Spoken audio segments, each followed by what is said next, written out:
Then we please have appearances of counsel. Yes, John Vincent Saykanic for the defendant petitioner Julie Kuropchak, who is represented by the law offices of Miles Feinstein. I'm appearing on Mr. Feinstein's behalf. We have separate practices, though. Mr. Chief Justice, may it please the court, my name is John Menzel, appearing for amicus curiae, New Jersey State Bar. Good morning, Your Honors. David Napolitano, appearing on behalf of the state of New Jersey. Good morning, Your Honors. Deputy Attorney General Robin Mitchell, appearing on behalf of amicus, the Attorney General. Good morning, counsel, and welcome. Mr. Saykanic, you may proceed. Yes, obviously this matter is brief, and I'll be very short, Your Honor. There are three issues that the court granted certification on: the admissibility of the documentary evidence, the admissibility of the Alka-Test results, and the sufficiency of the observational evidence. With this court's permission, I would like to defer the first argument to Mr. Menzel from the New Jersey State Bar Association. If that's okay, I would just like to briefly comment on this first point. I think this point is important for several reasons, Your Honors. I would like to point out that this issue is significant not just to the New Jersey court system, which it is. That's why they're here as amicus. But it's important to my requested remedy, which is not just a new trial, which is a new trial, in addition to insufficient evidence. Obviously, the sufficiency of the evidence is my best argument, and if I prevail on that, there is no retrial.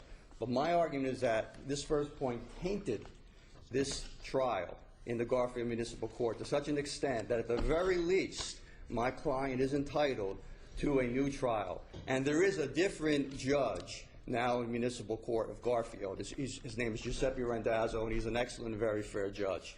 And if I do not prevail on my sufficiency of the evidence argument, which I understand is a very high burden, I submit that this first point that Mr. Menzel will argue goes to the taint of that trial, because what they did was they admitted police reports, which are clearly hearsay, and they came into evidence with no cross-examination, no redaction. This is basically putting imprimatur on the police officer's testimony. And it would be a terrible thing for this to happen in this state, to allow this to happen in courts. Where do we draw the line? Will we just have police reports come in and the officer no longer even testify? But again, Mr. Menzel is here on that issue, and I will defer to him. And if I might proceed to the Alka-Test, unless Your Honors have any questions of me on this issue. I have one question Yes. with regard to the record. And in your brief to the appellate division, there are 2 pages, DA 49. Which is the one that was introduced? I was going to get to that with all due respect. We made an error, and my only answer is an apology to the court. That's my Alka-Test. 49A is the one that was admitted below and is incorrect. Which one is 49A? I know. I was going to tell Your Honors. Tell us now. Which one? Which one? Okay. May I proceed to my Alka-Test argument? Because that's what that is. No, tell us. Can you just tell us which document it is? Yes, absolutely. 49A. There are 2. And tell us how you know that, since there's no S marking on it. I know it for several reasons, Your Honors. One's dated November 18th as a sworn. It's the second 49, which I now refer to as 49A. And it says breath alcohol simulated solution lot number 09D065. And this is the incorrect one. This is, I did not try the case. I made a chart over the weekend because as I got older, sometimes I have problems processing things, and my mental acuity might not be what it is. But I made this chart because I had a problem. I couldn't figure it out, and the chart really made me happy because I realized that it has to be excluded, this Alka-Test. But I called the court, and they said they do not favor charts, so I do not have the chart to bring in and show. But I will do the best I can to explain why it is that. 09, the lot number for 09D065 was the one that was introduced. Yes, that's my understanding. I pieced it together. Again, I made a chart. Tell us how you know that. I'm sorry? Tell us how you know that. How do I know piece that? it together? I will tell you how I know that. That's good. There were 3 rounds of Alka-Test in this case. The first round is reflected in DA 36 to DA 38 of the appellate division appendix. None of the tests were viable and usable. However, it's important because the solution control lot number was 08J060. This is most important because this will come to bear on the Chun foundational requirement number 3. And this is where the state erred and they did not lay the proper foundation. So that's 08J060. And it's here, and it's on DA 36. of my brief. And You said there were another- 3 rounds. Why don't you take us through the 3 rounds I and the will. documents that Absolutely, Your relate to Honor. each? Absolutely. Okay. That's DA 36 to DA 38. That's round number 1. There were 4 tests. None of them were viable. It's just basically background. And I'd like to commend the DWI expert, Gary Armini, who made this clear to me, and he did a very commendable job, and he is just a great... Okay, I just want to know, Yes. each one of those documents has a state's exhibit number, so we're able to figure out Yes. that it was identified or marked into evidence. Correct. Okay. We- DA 36 is S-8A. DA 37 is S-8B. And DA 38 is S-8C. And I apologize to Your Honors. The record, when I was preparing for this argument, I had the same problem, and that's why I made the chart, and I'm trying to, I hope I can clear this up. The second round of alka-test testing, because the first did not bear fruition, that is DA 39, S-8D, and DA 40, which is S-8E. There were 2 tests. Again, neither were usable. None were viable for different reasons. Above the acceptable tolerance. This 5th and 6th tests were not usable. Again, the most important thing is it was solution control lot number, OAJ060, the same solution control lot number as in the first round of testing. Was it the same solution control number throughout all Yes. all of the tests? Yes, that's the problem. They never corroborated. They had one that was more than 6 months old, which I will address. Yes, it was the same. In answer to Your Honor's question, it's the same solution control lot number On all through 11 the of the testing, tests. including the viable test that they used. That's the problem with their case. That's the fatal flaw in their case. But all of the documents that you're bringing our attention to have exhibit numbers. Yes. The ones that don't have exhibit numbers are the 2 DA 49s. Yes. So doesn't that suggest that neither one of those documents was ever moved into evidence, neither marked as an exhibit or moved into evidence? Well, the judge did move it into evidence. He states on the record, I'm moving this document to evidence. I didn't know what document it was. I talked to the What expert. document? He moved in DA, what I call now 49A. How do you know that? Because Gary Armini told me. I discussed it Who's with the expert. Gary Armini? The DWI expert who testified at the trial. Because I was as confused as Your Honor. We get transcripts in these cases, and at the beginning of the transcript, Yes. it has what exhibits have been marked for identification, and then which ones have been marked into evidence. And then we go to the transcript. We're able to figure all that out. Yes. Is that possible in this case? Yes, yes, it is, Your Honor. Okay. Well, tell us where in the I will. in the transcript I that am going to occurred. tell Your Honor. I will. Go ahead. So we're up to round 3. We're up to, this is the 3rd round of testing.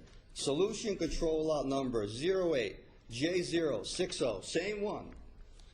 Justice Patterson, same one. This is S-8F exhibit, S-8G exhibit, DA 41 to DA 42. We need the DA number with a S. My appellate division appendix. 8F, right. What's the DA number that goes with S? 41. 8F? Oh, the DAs are 41 and 42. 41 and 42, okay. And it's S-8F, as in Frank, and S-8G. And this is where they got the 8th and 9th test, the .10 results that were admitted and which the Garfield judge and the law division judge had found my client guilty under the per se prong. That was what they used. Are we clear with the testing that was done? Wait a second. Is that the extent of the documents that were entered in? Oh, no. Okay. No, I'm getting to Justice Albin's question. I'm going to address that. Obviously, there are 3 foundational requirements that Sean and Your Honors are well aware of those. I would call Your Honor's attention to the July 28, 2010 transcript below, which will be 1T. July 28th? July 28, 2010. Again, I discussed this with Gary Armini, who testified at trial. You know what? Yes. Use the transcript. Absolutely, okay? Your Honor. Don't be I telling us apologize what someone for told having you to on put the the court outside. through this. I did not try the case, and I did not. Okay.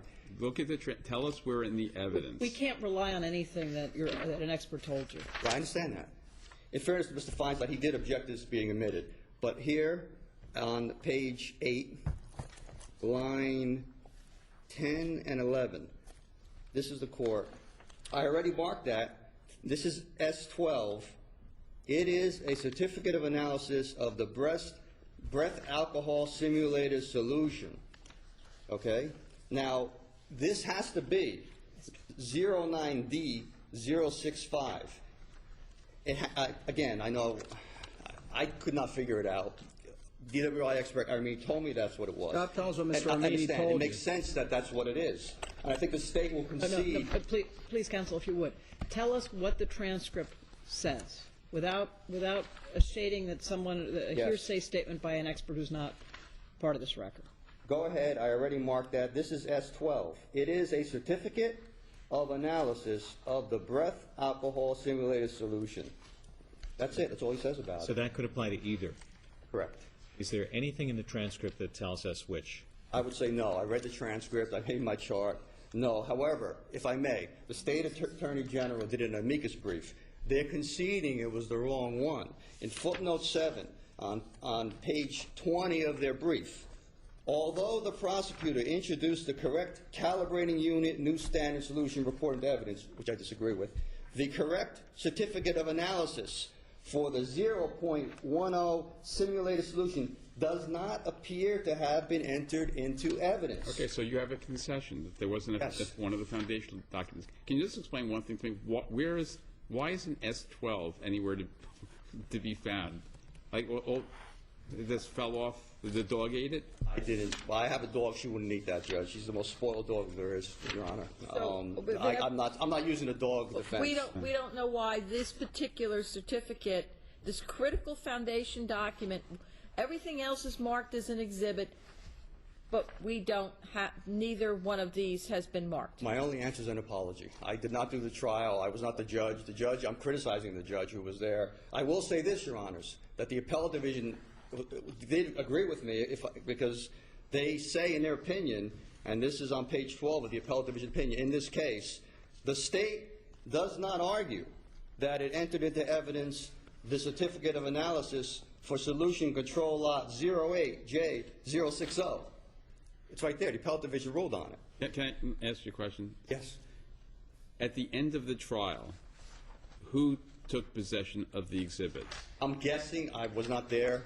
The court clerk. I'm guessing. So the exhibits remained with the court? I would say so. They weren't returned to counsel? No. I believe we have copies. That's usually the procedure with municipal court. Okay. But the appellate division continues, in answer to Your Honor's question and problems, and in agreeing with me, it readily admits that it only entered into evidence the certificate of analysis for solution control lot 09D065. The State admitted they put the wrong one in. It has to be that. That's what that document has to be by process of elimination. Why is that? Since we don't have the document, why is it that, and obviously there's a concession by the Attorney General, but shouldn't there be some fact-finding with respect to what document was actually admitted, so that's part of this record? I would say the State had their chance. They could have supplemented the record. I think the concessions are made by the State to their detriment. You're the appellant. Yes. But when I have a concession from the State Attorney General in a footnote, and I have opinion from the appellate division, though oddly they didn't rule on the issue, but they clearly say they didn't have the correct foundational document. They say that. If you want me to continue reading, I will. The State contends that a certificate of analysis coincides with the calibration report. The State contends that the alcotest machine is only required to be calibrated semi-annually, while the local police department is required to obtain new solutions every 30 or 25 test subjects, whatever comes sooner. Thus, the lot number on the most recent certificate of analysis would not match the one on defendant's breath tests, as it would have been multiple new solutions between the May 8th, 2009 calibration and defendant's January 20. You want us to accept the Attorney General's representation in footnote 6? Certainly. Because they said it was later determined to be the certificate for simulator lot 094065. So the Attorney General, I'm sure, will explain that. And for what it's worth, my hearsay statements, discussion with Gary Armini, the expert. Don't give us your hearsay statements. I did not try the case, and when I was preparing this, that's why I made the chart, because I was really getting a headache, and I'm saying at this middle age I feel up, and I made the chart, and I was very happy when the chart was completed because I felt like I had shown that that was it.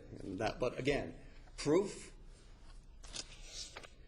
There's another issue, though, even if I have a problem with that issue, and that's that the calibrating unit new standard solution, which would be the first foundational requirement of the chart, they didn't even provide that. So we not only have the one that was just discussed, but we have this other one. And this is in the October 10th, 2010, 10-10-10 transcript, 4T. The court says you have D17, anything indiscernible, for identification that was retained by counsel, not by the court. Mr. Feinstein, no, I don't. I don't have it. Maybe Mr. Armini, I know I don't have it because I looked through my file last night. I don't know if Mr. Armini has it. The court, he may have taken it. Either way, this is Mr. Feinstein. So I would object to it without him being here and not knowing if it's in the same. The court, this is the new standard solution report dated January 25th, 2010. I'll allow it into evidence. Now here the judge is improperly shoring up the state's case. And this goes to my argument as to a violation of my client's due process right to a fair trial, in addition to the sufficiency of the evidence. So the state argues that the Alcatraz foundational documents aside, there was sufficient observational evidence to sustain this conviction. That's so why are they my wrong? last point. I'm trying to just clear up this Alcatraz issue. And they did admit, it's DA 54, this is the calibrating unit new standard solution report. This is with the correct solution control number, okay? This one has 08J060. This is when the judge is acting as the prosecutor and shoring up the state's case. However, the appellate division criticized that. In this case, they said, next, we address the issue of the calibrating unit new standard solution report. During the state's case, the municipal court admitted into evidence the calibrating unit new standard solution report dated January 12, 2010. During cross-examination, defendant's expert identified the document the state should have admitted. This is, I believe, is the other point. The calibrating unit new standard solution report completed on January 25, 2010 as part of defendant's Alcatraz. Upon examining it, the prosecutor stated, quote, no, I was never provided that document by my discovery by the police department, unquote. The judge then asked, quote, so what's the state's position? Do they want to reopen, unquote? And at that point, Mr. Feinstein objected. Mr. Saykanic, Yes. I'm sorry to interrupt you, but Yes. we're beyond the time that you had requested already. I apologize. So let's go to the sufficiency argument. Yeah, absolutely, Your Honors. Here, the defendant was returning. She was ill, and it's in the record how she was ill. She went to her doctor, and she went to a pharmacist, and she filled her prescription. She was driving home in the dark in January, and she sees a car, which turned out to be driven by a drunk driver, approaching her with the headlights off. She had cars to her right, so she swerved to her left, and that's why she wound up in the wrong lane. There was a catastrophic head-on collision, totaling both cars, airbags deployed. She got not only shaken up, but her eyes were hurt by the airbags and the emissions from the airbags. That's why the police officer arrived at the scene. Nobody ever saw her driving improperly. There was a drunk driver who crashed into her, and I submit she is the only victim in this case, and she is a victim in this case. That was the number one reason there was an accident. Again, I think I've said why. That it really isn't the case here. It shouldn't be held against the defendant. Number two, the defendant's slowness in responding. Again, she was just in a horrific accident. And she did produce all of her documentation. She produced the driver's license, the registration, and the insurance. Didn't the municipal court judge find that the police officer was more credible than your client? Yes, and that's a problem for me. That's a problem. But I feel that this is one of those cases where there just isn't enough evidence, Your Honors. And if I may say why. May I go through the... Please do so concisely if you can. Okay, the field sobriety test, she passed the finger in the nose. I cannot do the one leg stand. And I've tried and practiced. I don't drink, but if I ever get pulled over, I would like to be able to do it. The walk and turn, I cannot do it. Plus, they're subjective tests. They're not videotaped. And again, I don't think she did that badly. She had surgeries when she was 13 years old that were done improperly, and they affected her ankles, and she testified to that at trial. So in addition to having the catastrophic injuries, well, the accident which hurt her badly, and she said she had blood, her chest hurt. In addition to that, And I will go through the other one. She swayed as she walked. Again, it was the accident that caused her, that she was shaken up. How do you know that, other than your bold I'm arguing statement? for Just my like client. I when do you not. said, I don't think she did that badly. You weren't there.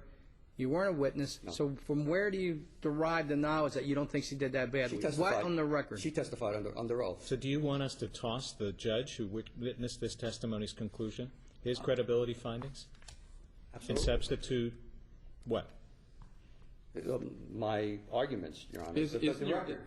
Isn't, with respect to the observations, your argument, I take it, is that the defendant was in a head-on collision that totaled the car, that deployed the airbags, that emitted gas, and that she was injured, and that the physical coordination tests were totally consistent with someone who was in a horrific automobile accident. And based upon that, the judge wasn't able to conclude beyond a reasonable doubt her guilt. That's your argument, right? In addition, she had surgeries when she was 13 years old, and she has no balance and can't walk properly, in addition to the horrific accident. There's an innocent explanation for her slow and slurred speech. She normally speaks that way. Her sleepiness, her bloodshot and watery eyes, the airbag emitted. And she did testify, and I submit credibly. And very briefly, the State Attorney General did a brief, and they cite many cases. Beeler, Cashy, Kent, Crine, Revy, Edmund Moore, and I tried to find Oliveri. I tried to find a case that was good for me. And the one thing that distinguishes their cases, obviously every case is different, like snowflakes and fingerprints, but there was no odor of alcohol in this case. I've never read a case in my life where there was no odor of alcohol with a DWI case. And again, this is from the transcript, the May 27, 2010 transcript. The officer is on the stand. The question, did you notice any odor of alcohol beverage on her breath? Answer, there was none. This is extraordinary. I've never seen such a thing in a drunk driving case where there is no odor of alcohol. And that distinguishes all the other DWI cases where there was sufficient evidence. So obviously I'm asking for judgment of acquittal, insufficient evidence, and at the very least a new trial because it was so tainted by the inadmissible Mr. Manziel's argument and the alka tests. It was a mess, Your Honor. But I think one thing's clear, the proper foundations under Chun were not adhered to. That is clear. I think everybody agrees on that. Mr. Saykanic, in part does your argument rely on the fact that even though the court said that he found the police officer more credible and your client not credible, there's no reasoning given for that? I would say that as well, Your Honor. Absolutely. Determination? Justice. But didn't this court say in Licurdo that the judges don't necessarily have to go into a long discourse as to why they find one witness more credible than the other? You're correct, Your Honor, and that is a problem for me. Certainly I have a problem with the deferential standard. But your argument, I take it, has nothing to do with credibility. It's whether or not a rational finder of fact, based upon the nature of this accident, could conclude without any odor of alcohol the failure to perform 100% two physical coordination tests can lead to a conclusion that a person is a drunk driver. That's your argument, That is right? my argument. Okay. That would be insufficient evidence by the state, but then she did testify, so that adds to it. That adds to my argument. If the first one's rejected just on the state's proofs, she did testify that she was not drunk. She had a sip, 8 hours earlier. Before you hand off the baton to Mr. Menzel, he's going to tell us why it was inappropriate to have introduced the police report. How did that hurt you? Assume he's right. Because the judge gave his imprimatur on the police officer before he testified. He's saying, I'm taking this as gospel, this police report. Police officer He didn't say anything testified. about taking it as Inferentially. he admitted it into evidence. Yes. But it's not a redacted police report. There are things in there that have no bearing on the case that are prejudicial, but now it's a part of the record. There's no right to cross-examine. It's a complete... It's un-American is what it is. It's hearsay on the ultimate issue in the case, whether she's drunk or not, putting the drunk... A couple of us have now asked you this. Did the police officer testify? Yes, absolutely. And was subject to cross-examination? By the greatest cross-examiner I've ever seen in my life. So, I admit. in light You of said that... you didn't try the case. I did not. That's No, why it I'm was not the greatest. It's Miles Feinstein. He is the greatest So in light of cross-examiner, that, and some are upper as well. how were you Trial. hurt in light of that? Sorry, Your Honor. I'm sorry. How were you hurt, specifically, in light of that? It doesn't look good. It's the taint of, you have this, I don't know what the judge's processes were, but he gave us a imprimatur on this report. It doesn't look good. Courts should look neutral. They should look fair. And the judge basically said, I'm taking this whole report in over objection. It wasn't stipulated to. I don't know, maybe he read something else in the report and based his findings on that. It just made it look like he said it was a reason for him believing the officer more. But It's like saying, I believe this officer inherently. I'm accepting courts his admit report. Isn't all that improper on its face? Courts admit into evidence all the time conflicting evidence. The fact that a court admits some evidence does not mean that the court is finding, as a matter of a credibility finding, that that evidence is truthful. Mr. Menzel is going to help me out with this argument, but I submit it is so bad. I think it really is, to use the colloquialism, a no-brainer. Again, what's the next step? The police officers don't even have to come to court. Oh, here's my police report, guilty. That's what this judge basically did. Do you differentiate between the drinking driving questionnaire and the drinking driving report when making that argument?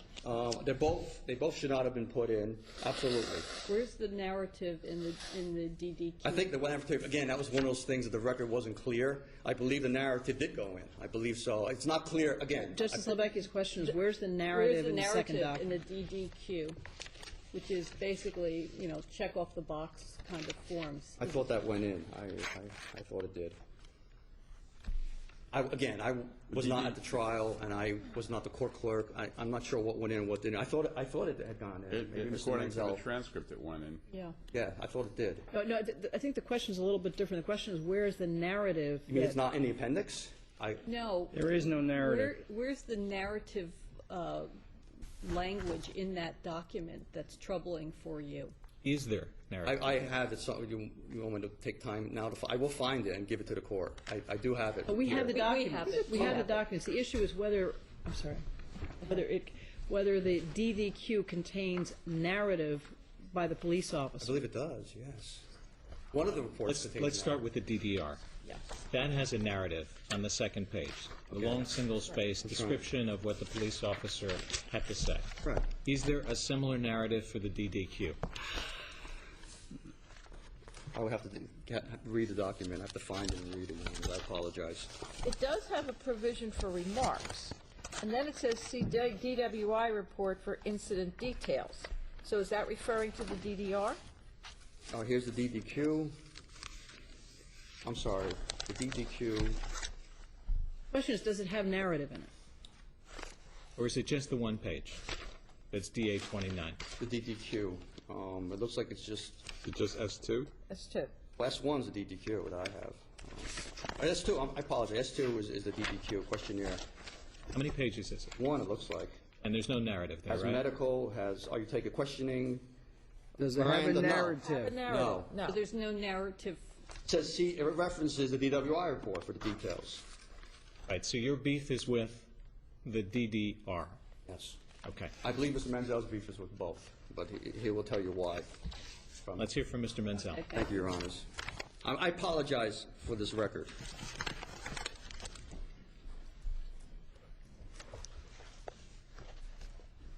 Mr. Chief Justice, and may it please the Court, I appear on behalf of Amicus New Jersey State Bar Association to ask this Court to clarify something that the Appellate Division really failed to do in their opinion in Kuropchak.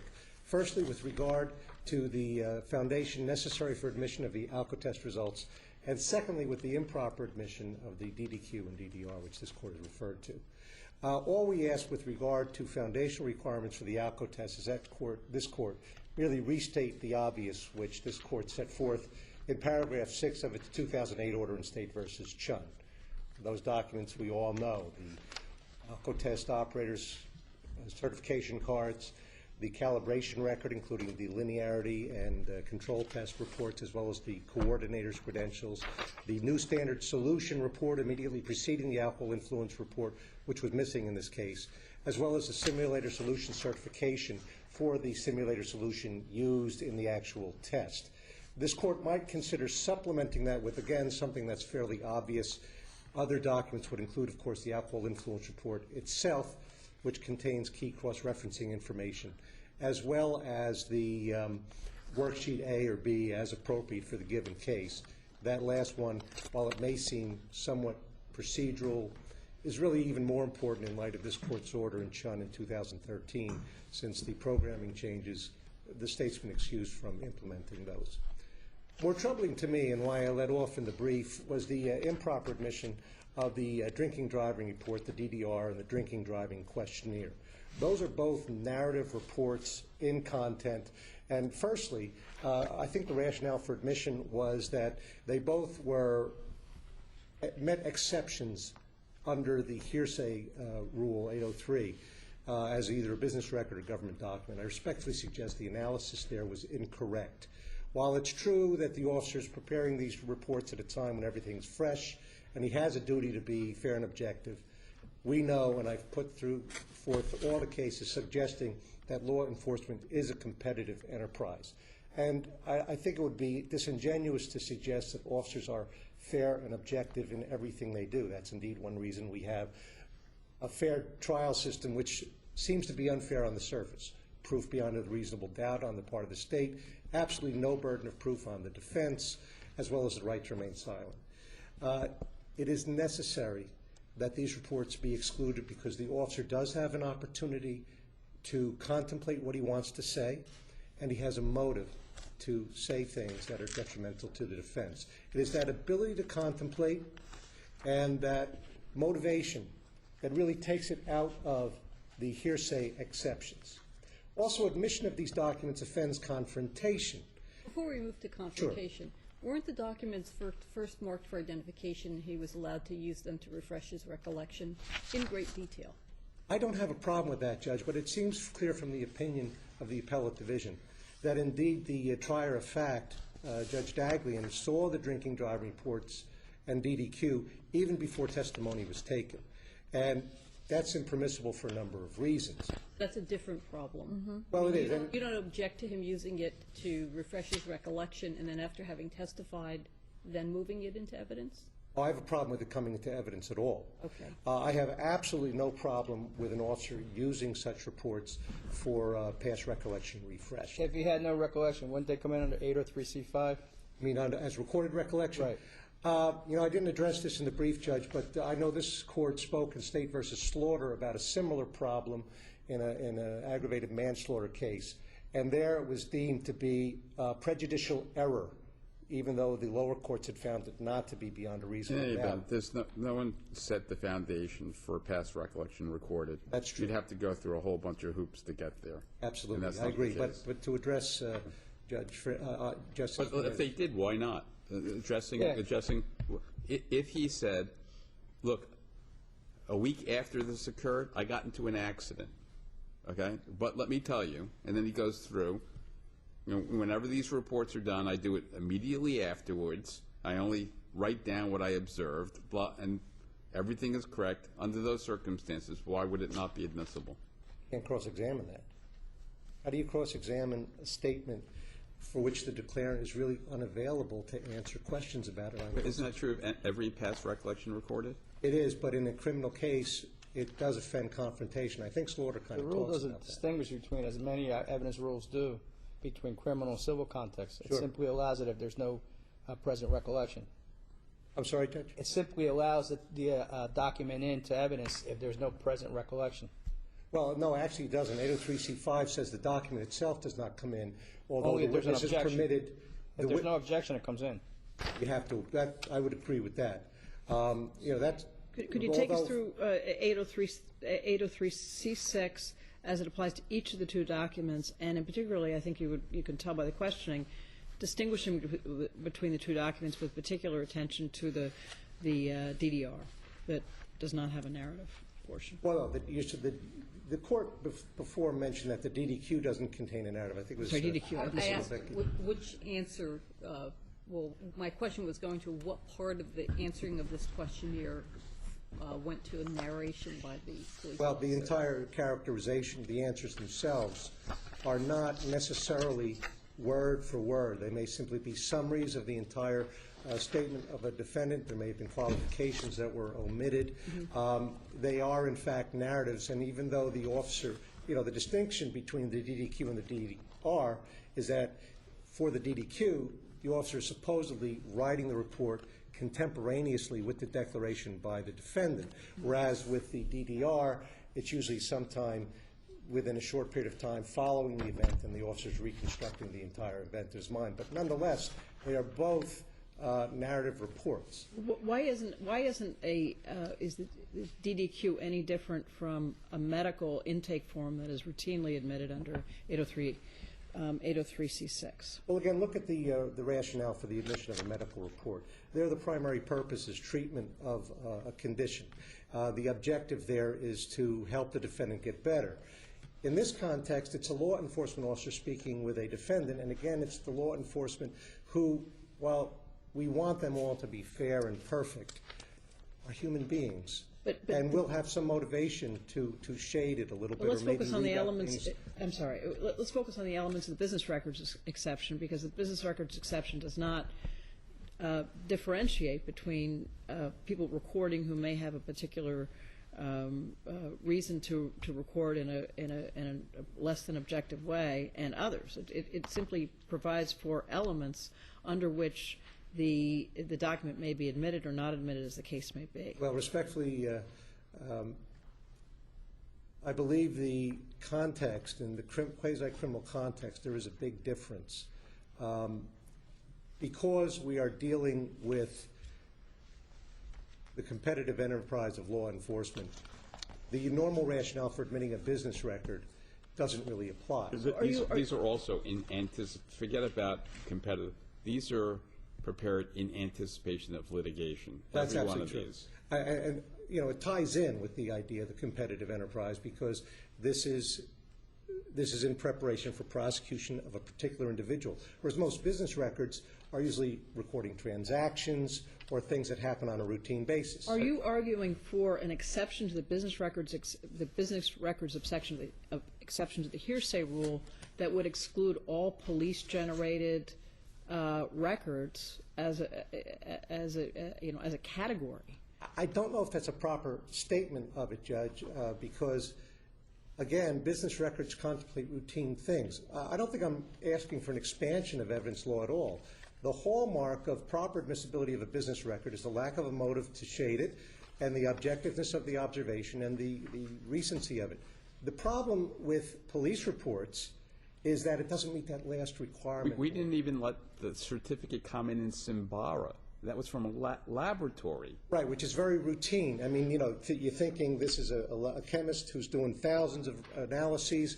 They get a result from a particular instrument, and they just write down what they see. But they are a state actor, and in Simbara, this court required confrontation. So are you saying the adversarial relationship, that's where the rubber meets the road, because that removes the indicia of reliability? I agree with that, Justice Sullivan. Is that what you're saying? I'm asking if you agree Yes. with it. Okay. So Yes, are you, that's part of it. obviously you're here as an amicus to help us with a potential rule. Would you be advocating the exclusion of police-generated lab reports? Oh, yes. Because they're in a criminal and quasi-criminal context, police reports simply should not come in. They are not business records because of the opportunity to contemplate. Also, because I'm sorry, I needed the because of the opportunity of the declarant to contemplate what's being said, and the position as a direct adversarial witness in the process against the defendant. Is there a difference between objective and subjective information? For example, 1 and 1 is 2, or whatever the reading is, it was daytime.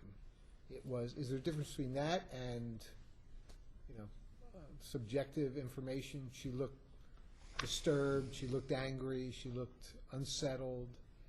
Is there a difference, or none of it comes in? I think in keeping with confrontation principles, the statement shouldn't come in. The declarant has to be available to be cross-examined. The report can be used, and you can use that as argument to maybe raise in prior inconsistent statements. But frankly, the reports just shouldn't come in absent a stipulation. If they come in here, they would come in every single criminal case. This is no different. You've been around, you've been practicing for a while? A couple of years. Okay. Historically, from your experience, these reports never come in. They rarely come in. There are rare occasions when a statement by an officer would be deemed acceptable by both parties, but that's why we qualify it by saying absent a stipulation of the If it's parties. stipulated, then they don't come in, other than by stipulation, not by function of any rule. Exactly. In fact, we saw an example, I think, to this court recently. I think it was State versus Gibson. They're slightly different contexts, but it was a suppression hearing where testimony was taken. And the defendant didn't object, but the trial judge kind of slid right from motion to suppress the pretrial hearing and made a trial determination.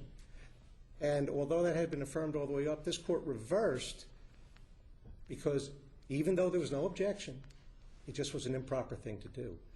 It's a little different situation. We're really slightly different, but you can make the analogy. That's all I'm suggesting, Justice. The only other thing, the only other objection I had, and this is something, frankly, I was moot courting this over the weekend, and there was a suggestion raised concerning Evidence Rule 607, and that's the, anti-vouching rule. Admission of the DDR and DDQ are nothing more than vouching for the credibility of a police officer. It's more bolstering than vouching. Well, bolstering, vouching. Vouching's different. Okay. I have to concede, but you're right. Bolstering is the term I was meant to use. Okay. And I'll give you an assist. Go ahead. And I think the problem with this conviction, we're not arguing anything about weight of the evidence. It's really about the process by which the conviction was arrived. And again, I'm arguing as amicus, not as a partisan of the defense, but I respectfully suggest that the admission of the DDR and the DDQ so tainted the fact-finding process in ways that maybe we're not able to perceive in the record. Well, the weight of the evidence is obviously an important factor in this case. Well, it is. But again, there's not a confrontation. You concede there's no confrontation clause issue. Well, I do believe the admission of the reports is a confrontation clause. How? The officer testified. But in this case. The officer testified, but again, there's all kinds of problems you have. You can't possibly cross-examine about every single one. I suppose you could if you went every word by word, but you'd have an unwieldy trial. You'd have, again... You have a hearsay issue. You don't have a confrontation clause issue. The officer was subject to cross-examination. I don't get it. Well, listen, there may be we don't know. And again, I have to confess that I haven't read the reports. But I'm just concerned as a matter of general practice. What's the difference? Whatever is in the report, as long as a police officer is on the stand and subject to cross-examination, there is no confrontation clause issue. Assume that's the case. Assume there's no confrontation clause issue. Are you saying you could never have harmless error in these cases? We shouldn't even have to address the question, frankly. I mean, we do. Because the better practice is simply not to let the reports in. And if they come in, by mistake? Then you do what you did in Gibson, where suppression testimony came in by mistake, and you remand for a new trial. Different issue, though. We're talking about the weight of the evidence, because we have a situation here where the appellate division's decision was based upon observational evidence. True. Why was the appellate division wrong to say that notwithstanding the issue in Chun, notwithstanding the admission of the police report, there was enough evidence on the observational evidence to sustain. I would not have a problem with that if the trial had been done correctly, but it wasn't, and that is the problem. Why even have to address the question? That's where this court can provide guidance to the bench and the bar. Well, let me just understand, because if you can have errors at trial, and they can be harmless errors based on the harmless error standard, correct? True. So, I respectfully, I don't think it's a response to say that we shouldn't go to harmless error because if the trial work done correctly, because every time you're doing a harmless error analysis, there's a concern about a potential error. And the question is that error going to taint the trial, not going to taint the trial beyond a reasonable doubt? I mean, that's the standard we have to apply here. Right, exactly. And the problem is by improperly introducing the DDR and DDQ, that question is injected into the trial. But then we look in a harmless error analysis, as Justice Patterson is saying, you look to the weight of the evidence and determine whether or not it could have affected the outcome, no? I suppose in your opinion conferences you can parse that drinking driving report narrative and compare it to the testimony at trial. But the fact of the matter is, as a matter of practice, we shouldn't have to do that. Is your point that the DDR and DDQ contained observational evidence, and that when the court found independently that there was sufficient observational evidence to sustain her conviction, it may have been relying in part on the evidence that you say was improperly admitted? Correct. And bolstering. not the vouching, the bolstering. Well, different question than bolstering. Are you saying that the observational evidence in terms of the harmless error analysis may have been at the core of the court's determination of guilt? I do. Although I think as amicus, my bigger point is to provide guidance to the bench and bar. This court should make a pronouncement that absent a stipulation, these kinds of reports just should not be admitted into evidence. There's really, I know that's really your argument today, to ask us to say, these don't come in evidence. You're not here to try to change the doctrine of harmless error. You need to analyze errors if they occur in light of the case law that exists. You have to look at the particular facts of the case. That's not what I'm here for. I'm here to suggest ways that this court can help us, help the municipal court judges, the law division judges, the appellate division judges, and the lawyers who have to prosecute and defend these cases. And that guidance consists of requiring a proper Alcotest foundation and forbidding, absent a stipulation, admission of these kinds of narrative reports. They just shouldn't come in because there may be ways they taint the fact-finding process that we cannot discern in an otherwise transparent record. Thank you, Mr. Mensah. Thank you. Mr. Malfitano. Thank you, Your Honors. May it please the Court. The defendant in this case was convicted of driving while intoxicated, and the State submits that ample indicia of intoxication support what ultimately, at the end of the day, is the credibility determinations of the municipal court judge that were reviewed by the law division and affirmed by the appellate division, notwithstanding the arguments regarding the reports. A lot of what has been said about the reports is not very different from the positions that we've been taking below. I double-checked our arguments. Can I interrupt you? I'm sorry. Sure. I know you're about to head into the reports. Let's talk about the Chun foundational documents. Yes. Was there an error? To the best that listening to the conversation before, as to what document went in terms of we don't see it, on the top of page 188 of 3T, which is the July 28th, the expert does seem to indicate, it's not 100% clear, but does seem to indicate that the wrong standard solution report was entered. It's not 100% clear. Do you have a position on that, or you're just simply unable to figure it out? We elected not to continue with that, which is part of our brief. Even though the appellate division opinion doesn't explicitly reject our argument, our position is we couldn't possibly enforce defendant's per se conviction on the appellate division opinion, and we're not proceeding or appealing it. So no consideration should be given to the Alcotest? Correct. Okay. So with regard to the observational testing, do you agree the officer has to testify for confrontation clause purposes? Absolutely, and which is what I was just going to get into. Our argument below to the law division that I argued to Judge Durazian was that as a general matter, police reports shouldn't be coming into evidence. We didn't say in our appellate division opinion that they should come in as a matter of routine. We said they could come in.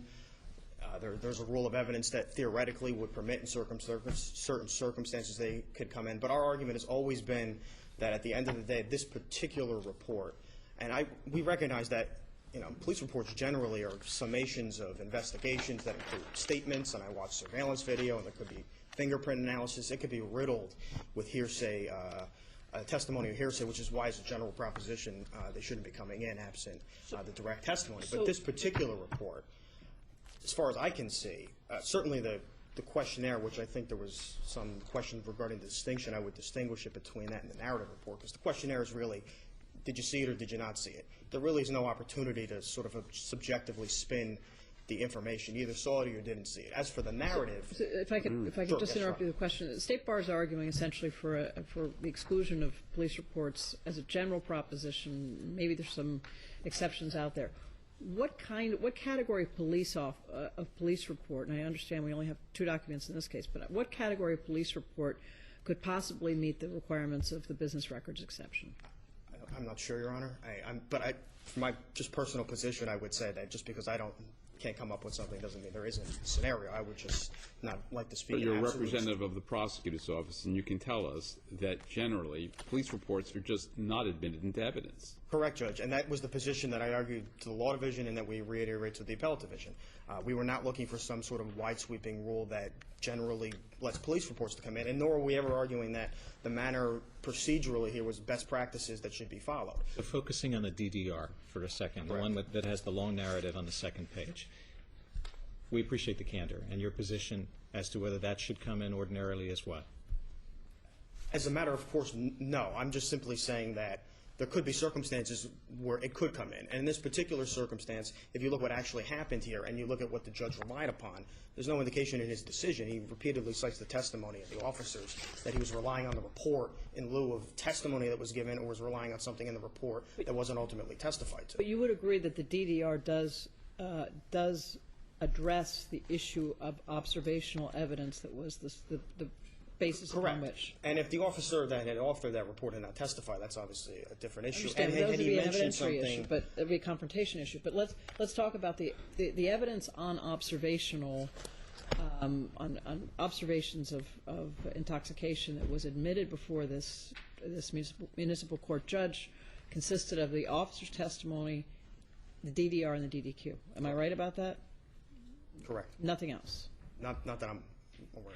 How can we determine that the trial court did not rely upon what I think you're, with appropriate caveats, conceding was an inappropriately admitted document? The way I read the report is not 15 pages. It's fairly concise. It talks about the exactly what he saw. He was cross-examined at length, so there was extensive amount of testimony on one page of the report. And the way I read the judge's actual determination, he walks through all the evidence, all the indicia of intoxication. I don't see anything that he's relying on that's not in the report or vice versa. There's no omission in terms of he's using evidence in the report that the officer didn't testify to justify the observational findings. Is there anything in the DDR narrative that was not testified to? I don't think so. And certainly if you include cross-examination where defense counsel went almost line by line, dozens and dozens of pages cross-examining the officer on every inch of he saw, my recollection of reading the testimony, comparing it to the report, that there was no omissions in terms of one versus the other. And the credibility finding made by the court was based upon the testimony. The court That's was the way talking I about the testimony. saw a few different examples. I mean, on page 33 of the decision and deciding the credibility, I find that both police officers were entirely credible and that their testimony was more credible than the defendant's. There's on the bottom of 37, he talks about the officer's credible testimony.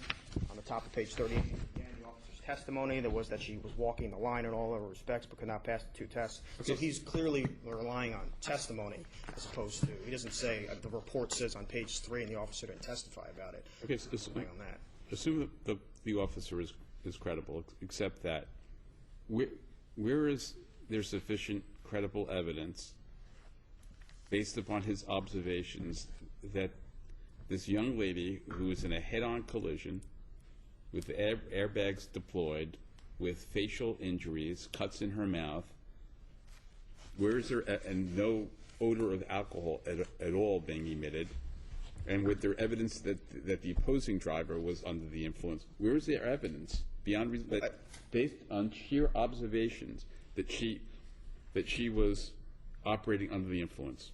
Well, we certainly have the admission of alcohol, and I would actually say the fact that he doesn't detect an odor, actually, I think it makes him more honest. I mean, if you really wanted to. I'm assume he's credible. No one's questioning the credibility. We look to the observations. You mentioned the admission, I'm sorry. And the admission. Yeah. And any She does admit to drinking alcohol, and then it's all important. What does She she admits admit drinking to? a very small amount of alcohol. But she testifies, and if the judge, the trier effect, doesn't want to believe that that's completely accurate, he has the opportunity to on what assess her basis? demeanor on that particular fact that she's admitted. Well, a large fact is the location of the vehicle. Her testimony is that when given 2 choices to hit a parked car or hit a car that's driving directly into her, she chooses to veer into the moving vehicle, which is evidence of move cognitive. to the left, whether it was a good decision or not, to move to the left to avoid that rather than hit the certain parked vehicle. Okay, so she made a mistake.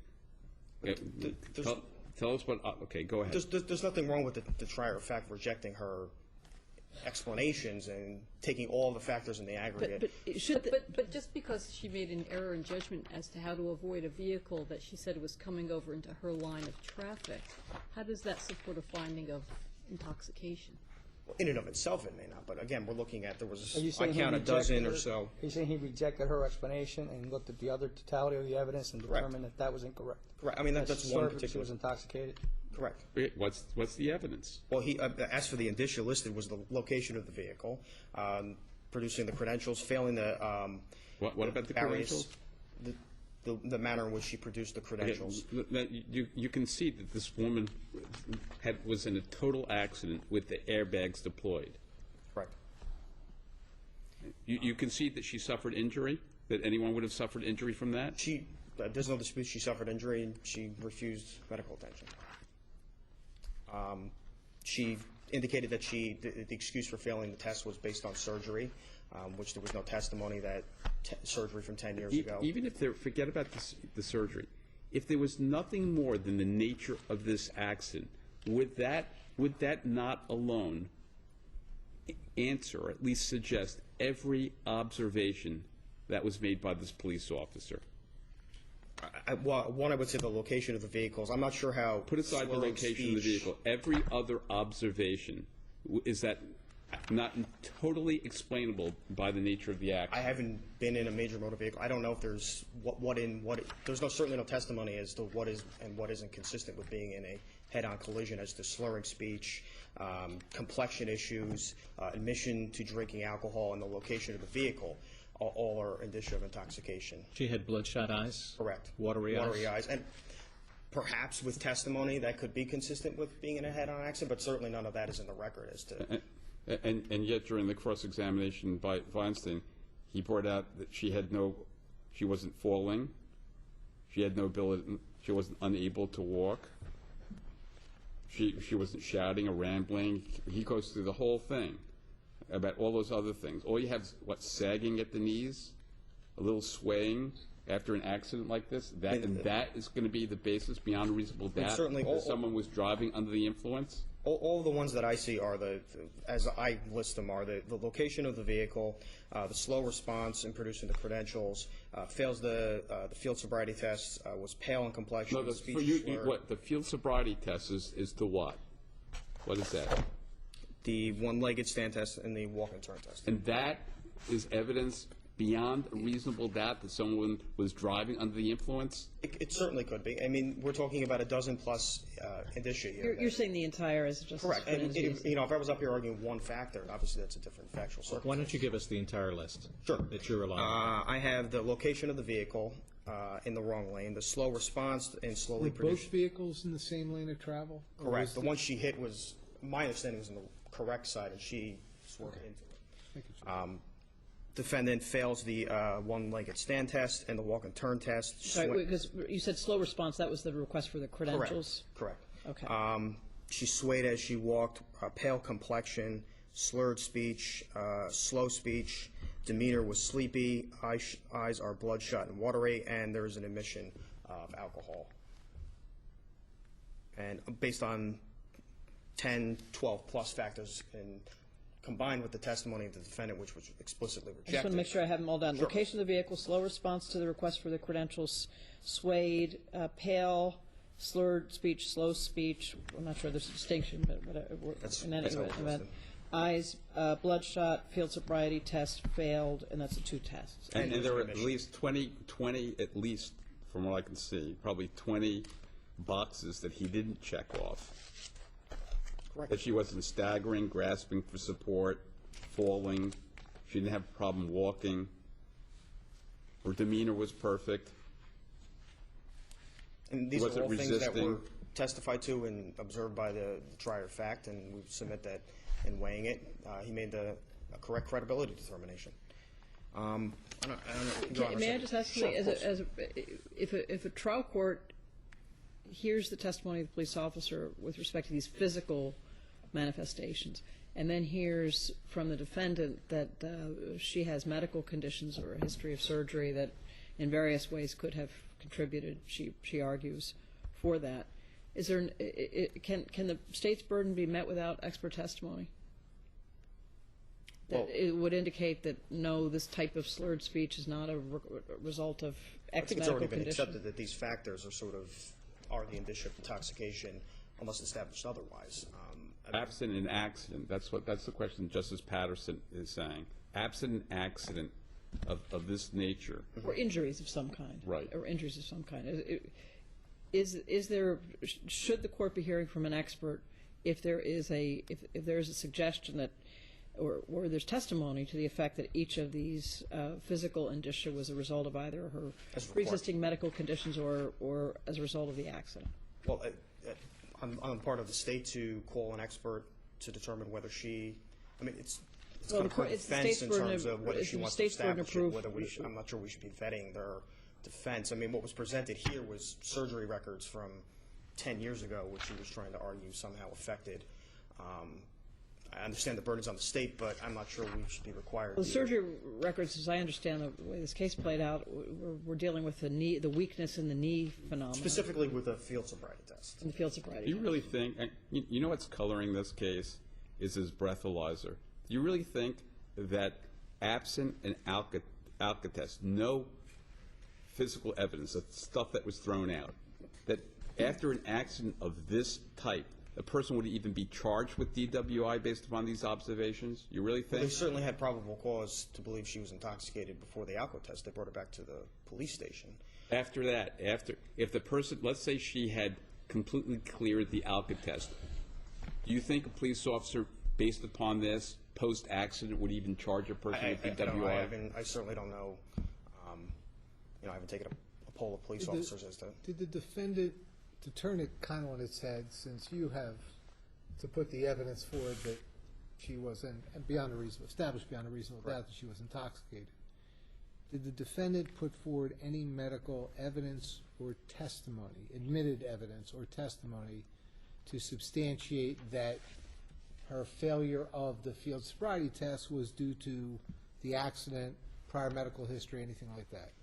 The only thing I recall is they tried to move the records themselves in, Did they get in? and she testified, but there was no doctor No medical opinion. evidence? No. No expert Did the court testimony? accept that medical evidence? I don't believe the municipal court did. I believe Judge DeRazian, though, in rereading his, took it into account. De novo review, he can.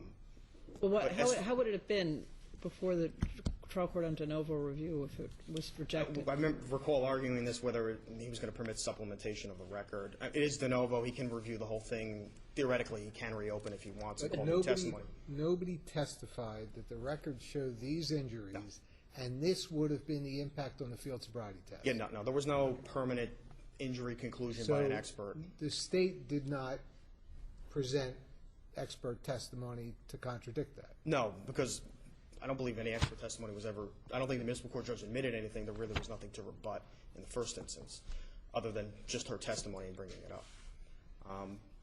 Unless Your Honors have any questions, this was fairly extensively brief. I will rely on that, and they are. Thank you, Mr. Malfitano. Thank you. Ms. Mitchell.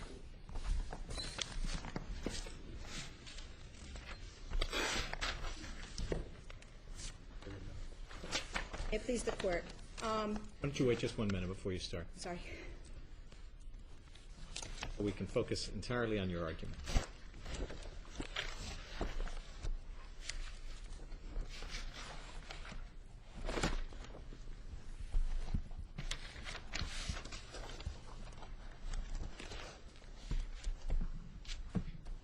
Please go ahead.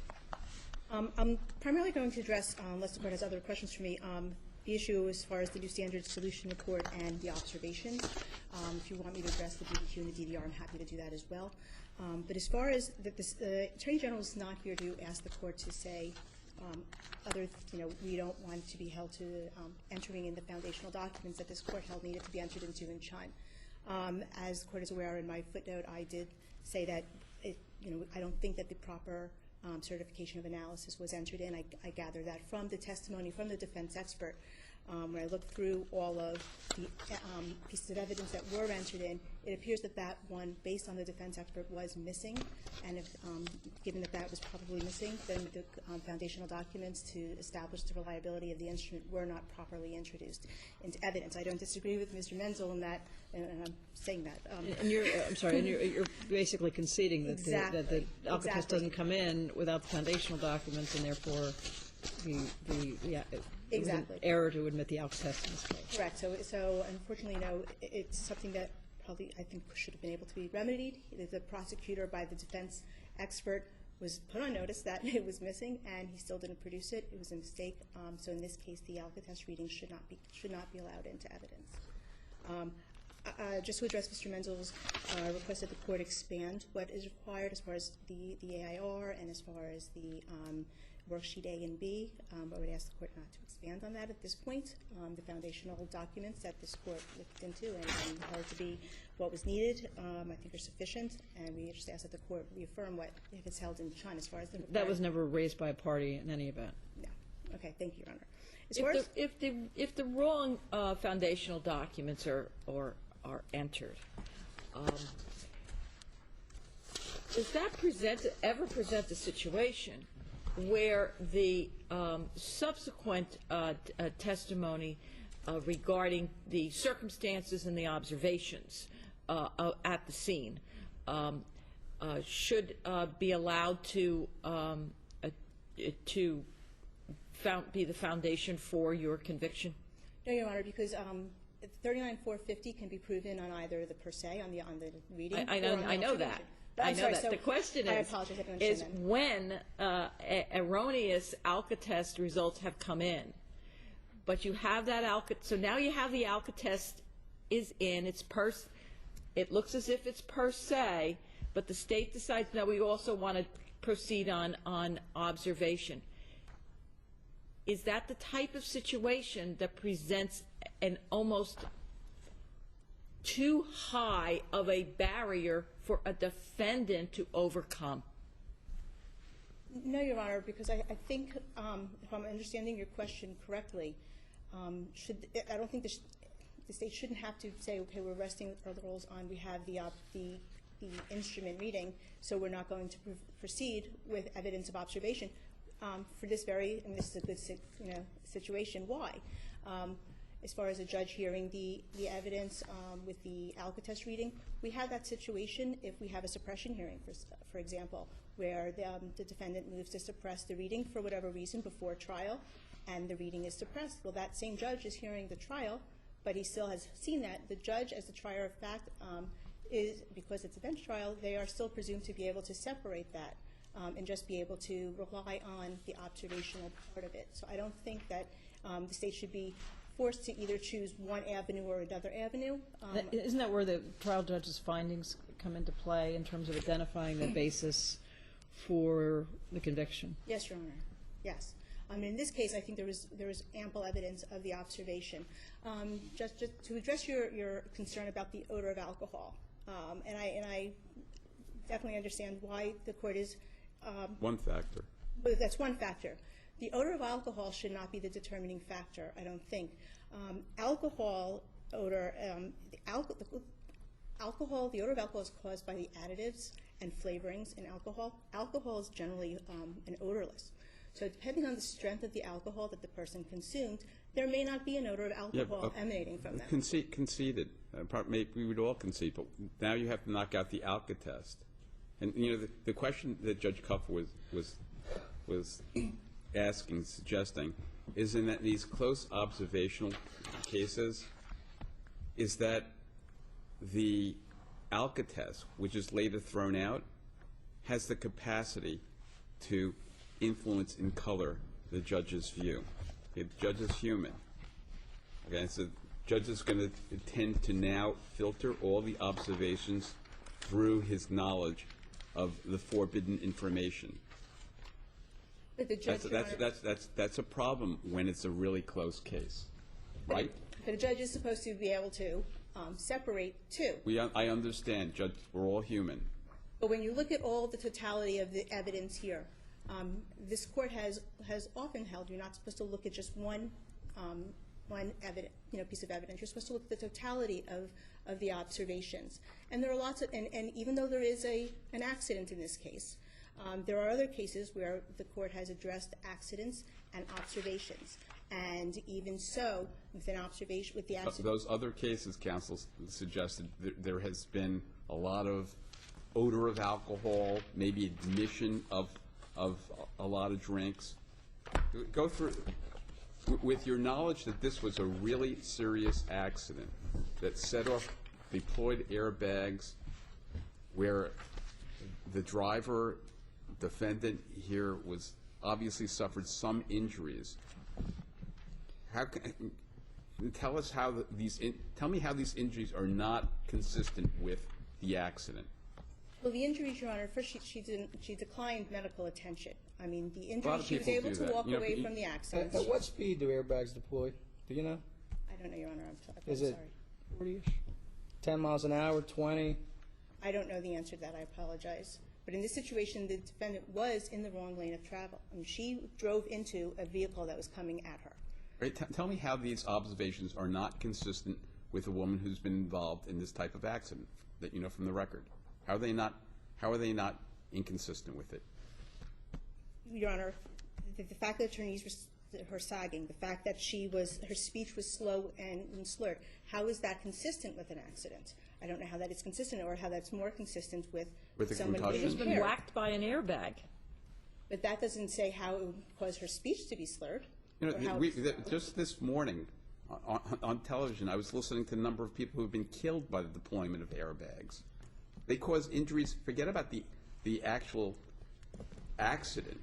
The deployment of the airbags has the capacity to cause an injury. Smashes into a person's head.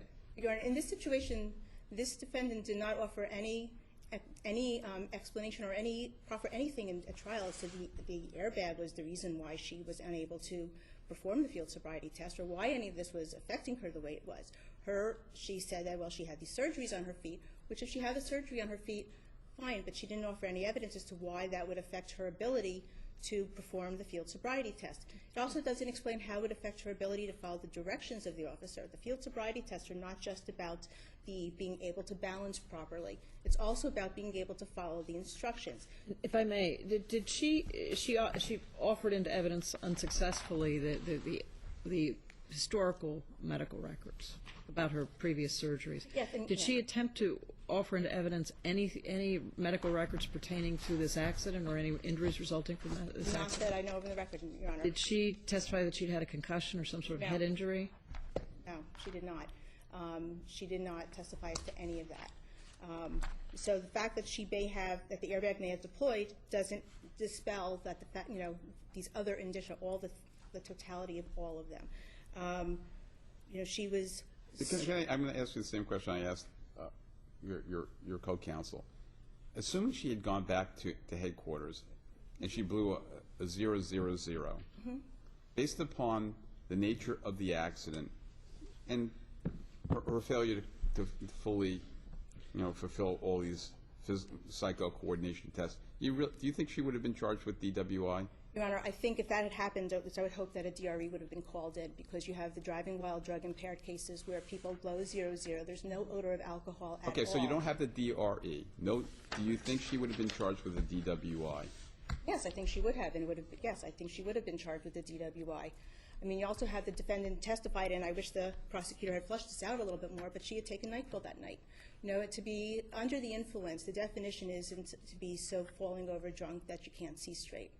The definition of being under the influence is that it's a deterioration or diminution of the mental faculties or physical capabilities of a person, whether it be due to intoxicating liquor, narcotics, hallucinogenic or habit-producing drugs. It's a substantial deterioration or diminution of her mental faculties. What's to say that if somebody has only an O3, but they have the NyQuil or they have whatever other medications might be in their system, that they are okay to drive? They're not. Just because you're not falling over drunk doesn't mean that you're not impaired. So you're saying the NyQuil is significant? I think it should have been considered, yes. I think it could have been, if I was the municipal prosecutor, in hindsight, to flesh out when was the NyQuil taken. She said that she took NyQuil that evening. NyQuil causes drowsiness. It's in the transcript. She testified she took NyQuil. Well, even if you throw away the ALCA test, she had NyQuil. But that's not part of the evidence in the record that we're considering to support the conviction, are we? No, but, Your Honor, it is. She did testify to that, so that is in the record, yes. I mean, the judge didn't make that as part of his findings of facts, but... They didn't even relate the impact of NyQuil on consuming alcohol. No, I'm just saying, Your Honor, that is one thing, though, that when you're looking at, when Justice Sullivan said, what if it was a 0-0? I mean, there's all these different factors that could go into account as to whether or not somebody was impaired. It's not relevant here. Let me ask you about the DDR and DDQ. How can we be certain that the trial court didn't rely on those documents? Well, Your Honor, the officer testified as to everything in those documents. I mean, I think that there was confusion, it seems, that as far as what order the documents were entered into evidence. They were marked for identification first, and then the officer testified about the contents, and then they were put into evidence. They were clearly admitted. They were admitted, but they were clearly admitted after, I think, the testimony. They were marked for identification first, and then they were admitted after he testified. So everything that the officer testified, that was in the DVR pretty much was what the officer testified to. Is there anything you'd like to add? No. Thank you. Thank you to counsel for the arguments. The court is in recess until 1 o'clock.